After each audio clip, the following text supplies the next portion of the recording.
Alam mo ba, yung video quality ng video na ito ay nanggagaling mismo sa camera na ito. Yes po, yan po ang Lyra 4K na webcam na kung saan ay maski ako ay nagulat. So meron itong 1 and 1.5 inch mismo na sensor na kung saan ay malaki siya kaysa sa mga normal na mga webcam na nakikita nyo sa market. Kaya kahit low light siya, which is gagawin ko ngayon, ay malinaw pa rin siya. And up to 4K 30 FPS ang meron mismo resolution ang webcam na ito. Kaya kung titignan ninyo, kitang-kita pati yung texture ng pagmumukha ko. Ang daming butas, di ba?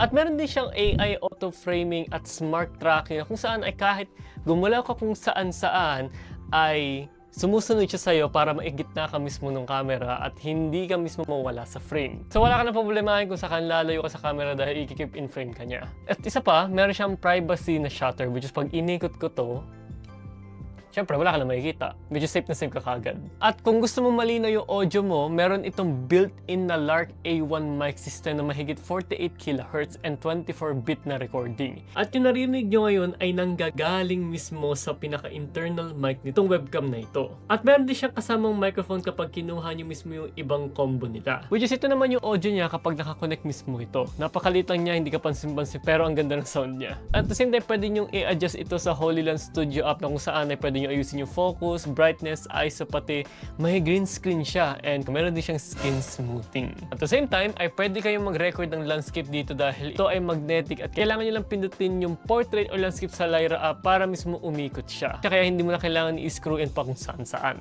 And make sure na connect ito sa USB 3.0 para maging malinaw mismo ang pinaka-video ninyo. At the same time, ay napakaganda nito pagdating sa pang-stream, pag-meeting, o kaya pa nag-gaming ka or gumagawa ka ng mga video. Kaya kung interesado i-check mismo yung webcam na ito, pindutin nyo lang naman yung lalabas kit below.